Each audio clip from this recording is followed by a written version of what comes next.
Welcome to my channel Sci-Fi Love Story. Thanks for watching. Please like and subscribe.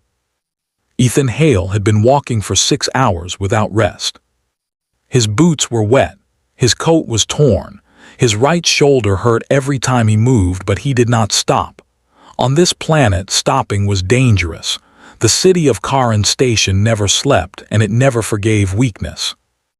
Bright alien lights flickered above him, painting the street in red and blue shadows. Tall buildings rose like metal cliffs, blocking the sky. Strange creatures passed him on all sides, some with too many eyes, some with long tails, some floating instead of walking. None of them paid him any kindness. Humans were rare here, and humans were not respected. Ethan kept his head down. He had learned that quickly. Eye contact invited trouble. A straight back showed confidence, and confidence made predators curious. So he walked tired, slow, and small. His ship was gone, sold for scrap after a false inspection report. His credits were almost empty. His last friend on the station had disappeared 2 weeks ago, and Ethan had not asked where he went. Asking questions here could cost a life. All he wanted now was a room. A door that locked. A place where he could sleep without listening for footsteps. He stopped in front of another housing block. The sign above the door flickered in broken symbols. The translator in his wrist implant worked slowly, then finally displayed the words. ROMS available, low cost, no QSTONS. Ethan exhaled slowly. His chest hurt when he breathed too deep, but relief still washed over him. Low cost meant danger. No questions meant worse. But he had no choice. Inside, the building smelled old. Not rotten, but dry and cold, like stone that had never known sunlight. The floor was metal, scratched by claws and boots. A long desk stood near the wall, and behind it sat a creature with gray skin and 4 thin arms. The landlord looked up when Ethan approached. The creature's eyes narrowed. A human, the landlord said flatly. Ethan nodded, yes. Silence stretched. Somewhere deeper in the building, something hissed softly. You are alone? The landlord asked. Yes. The landlord tapped the desk with one long finger. You understand this is not a safe building. Ethan swallowed. I just need a room. Another pause. Then slowly, the landlord slid a small key across the desk. 3rd floor, shared unit. Ethan frowned. Shared? Yes. With who? The landlord did not answer right away. His eyes flicked away, just for a second. 2 other residents, he said. They keep to themselves. Ethan hesitated. Every warning instinct he had started to scream. Cheap rent, shared space. A landlord who would not meet his eyes. But then his legs shook, and his vision blurred at the edges. I'll take it, Ethan said. The landlord nodded too quickly. No refunds. I understand. The key felt cold in Ethan's hand, too cold. As he turned toward the stairs, the landlord spoke again. Lock your door at night, he said. Ethan looked back. Why? The landlord's mouth tightened. Just advice. The stairs creaked under Ethan's weight as he climbed. The lights were dim, some completely dead. Each step echoed too loudly. By the time he reached the 3rd floor, his heart was beating fast, and not from exhaustion. The door to the shared unit was already open. Inside, the air was colder than the hallway. Not broken heater cold, something else. A sharp cold that touched the skin. The common room was large but empty. Metal table, 3 chairs, a sink. No food storage, no decorations. 3 doors led away from the room. One door had a small symbol scratched into it. Another door had 2 marks, like long fingernails dragged down the metal. The 3rd door was plain. Ethan knew which one was his. He entered his room and locked the door behind him. The lock clicked once, then twice. He tested it again. It held. The room was small. A narrow bed, a shelf, a single light panel that hummed softly, no window. Ethan sat on the bed and let his body relax for the first time in days. "I'm safe," he whispered. But the cold did not fade. That night sleep came slowly. Every sound felt louder in the dark, the hum of the building, the distant traffic outside, and something else. Movement. Soft footsteps passed the door once, then again. Ethan held his breath. A shadow stopped outside his door. He could see it through the thin crack at the bottom. It did not move for a long time. Then it slid away. Ethan did not sleep after that. Morning came without sunlight. The light panel shifted color slightly, signaling the station's artificial day cycle. Ethan rose slowly and opened his door. The common room was occupied. Two figures stood near the sink. They were women. At least their shape was close enough to human that his mind named them that way.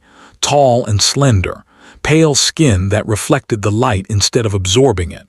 Long white hair fell down their backs like silk. Their eyes were open wide and glowing softly red. They turned to look at him at the same time. "Good morning," one of them said. Her voice was calm, smooth, almost gentle. Ethan froze. Up close he saw the teeth, long, sharp, resting comfortably behind lips that smiled too easily. "I'm Ethan," he said carefully. "I am Viria," the first said. "This is my sister Sathrin." Sathrin tilted her head. "You smell alive." Ethan forced a weak laugh. "That's good, right?" They exchanged a look. "Yes," Viria said, "very good." They did not eat food. Ethan noticed that quickly. The table was empty except for a dark metal container. No heat, no steam, no smell of meals.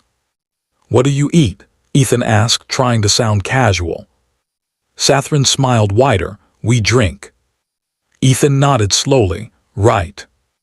The rest of the day passed in tense silence. Ethan stayed in his room as much as he could. When he stepped into the common space, the women watched him without shame. Their eyes followed every movement. Other tenants avoided him completely. One scaled alien hurried past him in the hall and hissed a warning in a broken trade language. "Human, leave." Ethan did not answer. That night he heard voices through the wall. Low, clear, not whispering. "He is thinner than the last one," Sathrin said. "Yes," Viria replied, "but still healthy." "How long do humans last without blood loss?" "Depends on fear." Ethan sat on his bed, unmoving. His hand slowly reached under the mattress. There was a small metal case taped to the frame. Inside were tools, chemicals, emergency items he had carried since leaving Earth. Things humans used when they had no other option. "I do not think anyone will look for him," Sathrin continued. "No," Viria said calmly. "Humans are quiet when they disappear." Ethan closed his eyes. Outside his door, something scratched softly against the metal. Once, twice, then it stopped. Ethan did not sleep.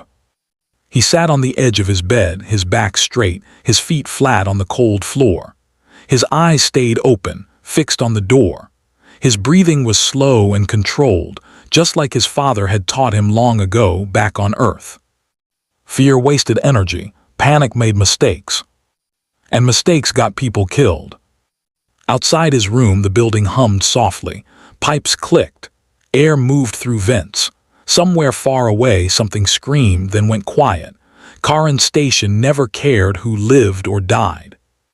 Ethan slowly reached under the bed and pulled out the metal case.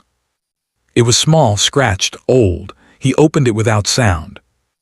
Inside were things that did not look dangerous to most species. Clear vials, small packets of powder, thin metal tools, a short injector, nothing that would scare an alien vampire. But humans did not fight with teeth. They fought with planning. Ethan closed the case and slid it back into place. He stood, walked to the door, and pressed his ear against the metal. Nothing. The scratching did not return. Morning came again, cold and gray. Ethan stepped into the common room. Vairia and Sathrin were already there. They stood close together, speaking softly. They stopped when they saw him. Their eyes followed him as he moved to the sink. "You did not sleep," Vairia said. Ethan shrugged. "New place." Sathrin inhaled slowly. Her nostrils flared. "Your heart rate is lower today." "Guess I'm getting used to it," Ethan said. That made them pause. Vairia tilted her head. "Most humans grow weaker." Ethan met her eyes for the first time. "Some of us don't," he said. The word surprised even him. Silence filled the room. Then Vairia smiled again. "We like confidence," she said. "I'm sure you do." The day passed slowly. Ethan left the building once, just long enough to buy cheap supplies. As he walked the streets, he felt eyes on him. Word had already spread. A human living with blood drinkers was either brave or already dead. When he returned, the landlord avoided him completely. That night the cold grew sharper. Ethan sat on his bed, boots on, jacket zipped. He did not undress. He did not relax. The voices came again. "He knows," Sathrin said. "Yes," Vairia replied. "Humans always know. That makes it sweeter." "When?" "Soon, before he becomes a problem." Ethan closed his eyes for 3 seconds. Then he moved. He unlocked the metal case and prepared quickly. His hands were steady. His mind was clear. He cut his palm just enough to draw blood. He mixed it with the contents of one vial and smeared it lightly across his forearm. To human skin, it would only itch. To vampire biology, it was poison. He stepped into the common room and did not lock his door behind him. The women turned slowly. "You are awake late," Vairia said. Ethan nodded, couldn't sleep. Sathrin's eyes dropped to his hand. Her pupils widened. "Careless," she whispered. She moved first. She was fast, faster than anything human eyes were meant to track, but Ethan had expected that. He did not try to run. He raised his arm. Sathrin grabbed him. Her teeth sank into his forearm. She screamed. The sound was sharp and broken. She fell back, clutching her mouth.